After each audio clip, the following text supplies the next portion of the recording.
Hey parents, as you can tell, we're in the middle of a little bit of a remodel here at Collide. We're making the space a little bit bigger because your children have done a great job bringing their friends to Collide, and we need to make a whole lot more space. You know that raising a middle schooler is no easy task. You probably have days when you wonder what on earth has taken over my child. As your child goes through the middle school years, sometimes they tend to push away from their parents. They might act like they don't want to talk to you, they don't even want to associate with you, they don't even want to be around you. And if you haven't felt this yet, you will. But that is a normal part of growing up. Psychologists call this individuating because a student is pushing away from their parents to create their own identity as an individual. It is a good and it's a healthy thing for a student to do. But here's the trick. When your child is starting to push away from you, the temptation is to sort of let them go and to not work hard at keeping a good, strong relationship with them. But now more than ever, they need you to draw near to them and help them create their identity as an individual. They need you to help them navigate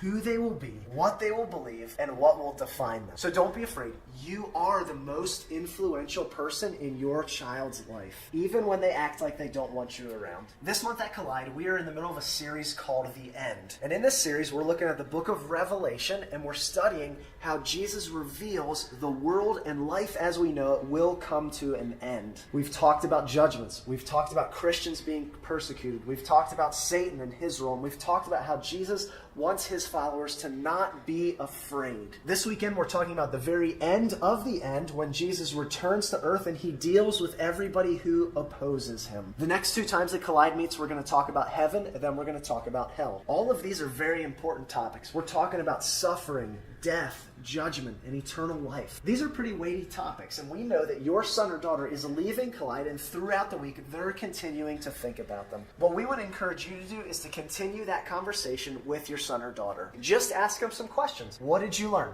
Do you believe that? Why do you think that that's true? And how does that impact your life today? If you have no idea where to start, just say this. Joel told me to ask you what you learned about birds this week at Collide. We're praying for you. We love you and your family. And as always, please let us know if there's anything that we can do to help.